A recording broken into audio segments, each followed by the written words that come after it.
Kalian pasti udah ngasih dengan nama Timothy Ronald. Semua orang itu mau punya uang. Orang yang bilang, oh gue nggak usah kaya, hidupnya itu bohong.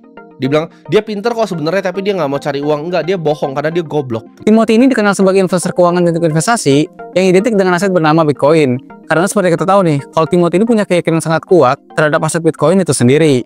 Video ini udah banyak banget tersebar di internet, karena memang banyak juga gitu akun-akun Clipper yang memang suka nge-repost video-videonya Timothy Ronald. Entah itu bahas ekonomi, keuangan, investasi, ataupun bahas percintaan sama partnernya yaitu Kalimat Sada.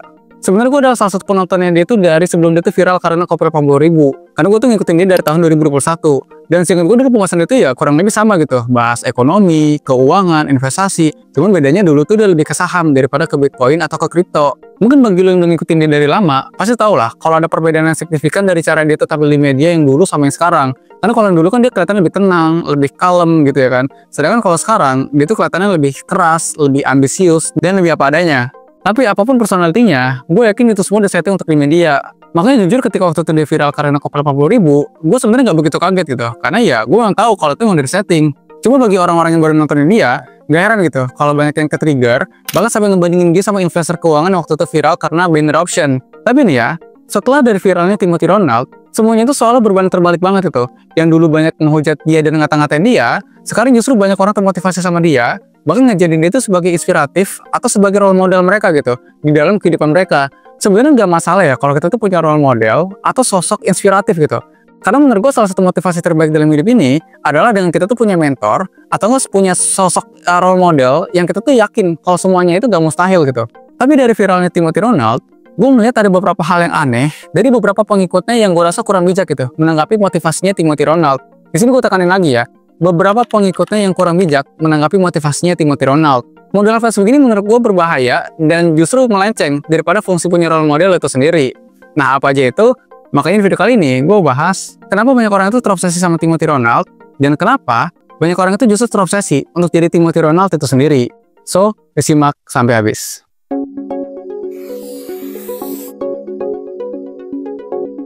Kita nggak usah pungkiri, kalau kemunculan Timothy Ronald ini meningkatkan minat banyak anak muda untuk berinvestasi dan mengembangkan diri mereka, khususnya secara finansial. Karena lihat pemahamannya dibalut dengan cara dia tuh berkomunikasi atau dengan cara dia tuh menjual, Timothy berhasil menarik atensi dari berbagai macam kalangan dan juga usia. Dan terlepas dari segala kontroversial di sosial media, gue rasa Timothy cukup berhasil gitu memainkan konsep game teori di negara ini.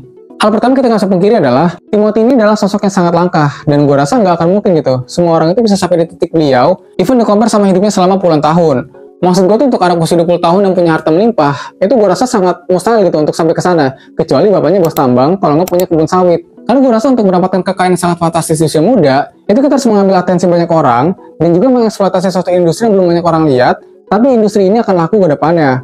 Sebagai contoh misalnya Bitcoin dan kripto. Mungkin memang kalau kita ngomongin aset tersebut, ya beberapa dari influencer atau orang-orang di luar sana, itu mungkin udah banyak gitu yang ngebahas ini sebelum ada Timothy. Tapi kita masih mungkiri nih, dengan kemunculan Timothy Ronald, ini bikin aset ini tuh jadi makin didengar sama banyak orang. Hal ini juga gue rasain gitu, dengan orang-orang sekitar gue, yang tadinya mereka itu nggak kenal dengan investasi, tapi tiba-tiba mereka tuh jadi tahu Timothy Ronald dan juga Bitcoin. Nah tapi nih ya, dari viralnya Timothy Ronald, ini berhasil ngebuat orang-orang yang ngidolain Timothy, seolah jadi suatu komunitas yang solid, untuk ngikutin Timothy Ronald itu sendiri. Dimana mereka-mereka memang ngikutin kontennya Timothy, mereka tuh bakal nggak sungkan gitu, untuk dengerin omongannya si Timothy apapun itu. Entah Timothy ngomongin A, B, C, D, atau apapun itu, pasti didengerin gitu. Hal ini bisa dilihat ya, dari jumlah views Timothy Ronald, entah di akun pribadinya, ataupun dari akun-akun yang repost videonya dia. Dimana kita bisa lihat nih, kalau jumlah likes dan view-nya, itu bisa sampai ratusan ribu, bahkan sampai jutaan. Dan di antara views-nya itu, masih banyak gitu yang komen, entah mereka tuh termotivasi, cerita diri dia pribadi, ataupun hal apapun itu gitu. Intinya mereka tuh merasa termotivasi. Kalau menurut gue pribadi, yang ngebuat Timothy ini bisa menarik banyak atensi dari banyak orang, itu karena Timothy ini unik. Karena dengan gaya penyampaian dia yang memang apa adanya dan keras, ini tentu akan membuat banyak orang itu ke-trigger gitu. Bahkan banyak juga yang nggak suka sama dengan gaya penyampaiannya. Tapi uniknya di sini, apa yang diomongin sama dia, itu cukup masuk akal, bahkan beberapa halnya itu memang terjadi gitu. Dan kalau perhatiin, Timothy ini punya dua kata yang bisa dibilang cukup khas itu dari diri dia, yaitu adalah kata bodoh dan miskin. Dua kata ini cukup bisa men-trigger banyak orang, karena dua kata ini adalah representatif dari masalah umum. Misalnya nih, ketika dia ngomong, lu miskin karena lu bodoh. Sebenarnya ini adalah kata yang kontroversial, alias bisa diperdebatkan. Tapi ini tuh mirip sama teknik emotional labeling, di mana kata yang digunakan, itu bisa secara langsung nyentil bagian yang sensitif di benak audiens. Makanya dua kata ini tuh sangat identik sama Timothy Ronald. Tapi masalah itu gini, bagi beberapa orang yang punya kadar intelektualitas rendah, mereka tuh telan mentah-mentah kata-kata ini, dan mereka tuh seolah nganggep keren gitu, kata-kata itu kalau misalnya mereka ngucapin juga. Alhasil ya, lu bisa lihat gitu, banyak orang-orang yang ikutin Timothy, ini justru berpikir kalau mereka lah Timothy itu sendiri. Makanya banyak komen-komen di TikTok, konten kreator, atau pengikut lainnya, itu membranding dirinya seperti Timothy Ronald. Sebenarnya kalau dari yang gue lihat, ini bisa dikoreksi juga ya, kebanyakan orang-orang yang menduplikasi atau plek-ketiplek Timothy Ronald, itu berasal dari orang yang punya kapasitas finansial dan juga intelektualitas yang nggak begitu tinggi. Karena ya mereka ngomong gitu atas dasar ego mereka aja yang lagi tinggi gitu. Jadi mereka tuh ngatain orang lain miskin atau ngatain orang lain bodoh, ya itu semata-mata karena mereka tuh suka aja gitu. Mereka tuh nganggap diri mereka keren kalau mereka tuh ngomong kayak gitu. Ditambah lagi karena edukasi yang sampai sama Timothy ini tabu gitu ya, alias gak banyak yang nyampein, alhasil ketika orang pertama kali nonton videonya Timothy Ronald, mereka tuh akan ngerasa kayak tahu sesuatu hal yang banyak orang tuh nggak tahu. Misalnya kayak fenomena elit global, terus juga teori konspirasi, uang fiat. Jadi ketika mereka tuh baru nonton videonya Timothy Ronald, kayak mereka tuh berasa apa ya, nemuin suatu informasi baru yang mereka tuh yakin gak banyak orang tuh tahu gitu dengan informasi tersebut. Jadi mereka tuh seolah-olah merasa pintar sendiri gitu. Dan fenomena ini disebut juga dengan Dunning-Kruger effect, di mana orang yang baru tahu sedikit, justru mereka yang paling berisik. Sedangkan orang yang benar-benar udah belajar banyak, mereka justru semakin merasa kalau mereka tuh gak tahu apa-apa gitu. Bahkan mereka tuh bisa lebih bijak lagi ketika berkomunikasi sama orang lain. Memang fanatisme dari pengikutnya Timothy Ronald ini bisa dibilang cukup puas gitu.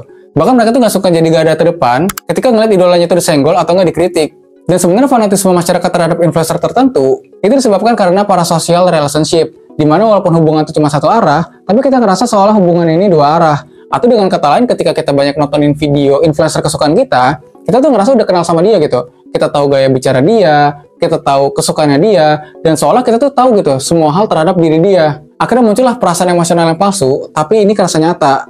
Apalagi kalau misal titik mulai dari si influencer itu mirip-mirip dengan kita kan ngerasa kalau kita tuh adalah duplikasi dari diri dia. Alhasil kita ikutin lah semua gaya hidup dia, semua gaya bicara dia, dan semua kepribadian diri dia gitu. Kita ikutin semua, seolah-olah kita adalah duplikasi dari diri dia. Maksud gue tuh gini, sebenarnya gak masalah ya untuk kita tuh suka atau kita tuh punya role model tertentu. Tapi bukan berarti kita tuh berpikir untuk plek-ketiplek niru diri dia. Menurut gue gak keren gitu, lu ngata-ngatain orang lain miskin, ngatain orang lain bodoh, tapi lu gak sadar gitu dengan kapasitas diri lu tuh sebenarnya kayak gimana.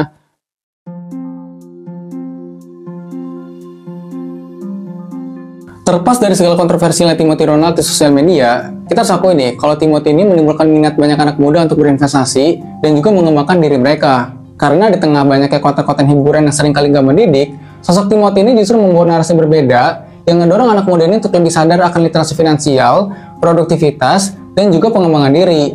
Walaupun memang banyak yang gak suka atau gak terima dengan cara penyampaian Timothy, tapi gak sedikit gitu orang-orang yang memang termotivasi dengan cara penyampaian tersebut. Tapi di satu sisi, kita gak bisa nih nelan mentah-mentah motivasi yang ada di internet, apalagi kalau kita tuh ya semata-mata karena ego kita aja yang tinggi. Karena kalau kita pikir-pikir secara logis gitu ya, gak semua orang tuh situasinya sama gitu dengan diri kita. Dan juga namanya manusia, itu pasti selalu ada celah untuk melakukan kesalahan. Jadi jangan semua motivasi itu kita telan mentah-mentah, terus kita berasa keren gitu, kita berasa hebat, sampai kita tuh ngatain orang lain. Kita tuh jangan sampai apa ya, baru sekali ngedengerin motivasi orang lain, kita tuh udah langsung ke-trigger, kita tuh langsung apa ya, membara gitu, langsung semangat. Terus kita sampai ngata-ngatain orang lain dan ngerendahin orang lain, seolah-olah orang lain itu di bawah kita. Padahal ya lu baru nonton satu kali gitu loh, lu baru nonton sedikit. Dan satu hal lagi harus kita pahami, semua hal yang di sosmed itu sebagian besar adalah kepalsuan. Jadi entah sifat seseorang, gaya penyampaiannya, ataupun dengan kepribadian dia, ya kita nggak bisa anggap itu serius juga gitu. Intinya kita ambil yang baiknya, dan kita pilih-pilih nih, sekiranya itu nggak baik buat kita, atau itu buruk, ya kita jangan ngikutin. Dan kita juga jangan pernah berpikir kalau kita tuh adalah influencer idola kita gitu. Karena ya udah jelas berbeda, dari situasinya aja berbeda, dari latar belakangnya juga berbeda gitu, dari kisah-kisah hidupnya juga berbeda, bahkan dari etos kerjanya pun gue yakin juga berbeda gitu. Jadi kita nggak bisa nyamain semuanya. Gimana nih pendapat lo terhadap fenomena ini? Coba tulis di kolom komen. Well, sekian dari pembahasan kali ini, semoga bermanfaat dan sampai jumpa di segmen selanjutnya.